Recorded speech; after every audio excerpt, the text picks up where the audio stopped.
Hello guys, welcome to a brand new video on daily tutorials. In today's video, I'm going to teach you some easy steps on how you can register into the NAB. Before we start the video, don't forget to like, share and subscribe to the channel for more such useful tutorials. Without further ado, let's move on to the video.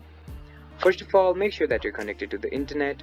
Once the web browser is open up on your screen, type in www.nab.com.au and hit enter. After the home page of the NAB opens up on your screen, on the top right corner of your screen you'll see a login button. Go ahead and click on it.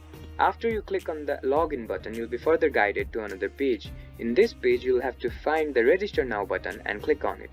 Once you click on the register button, you'll be further guided to another page where you will have to fill in your credentials. You'll have to fill in your NAB ID here. You'll have to tick on this option and then click on continue. Once you click on continue, and if you have filled in your credentials correctly, you'll be further guided to another page which will help you to register to the NAB. I hope this video helped you to register into your NAB. Don't forget to like, share and subscribe to the channel for more such useful tutorials. Thank you for watching.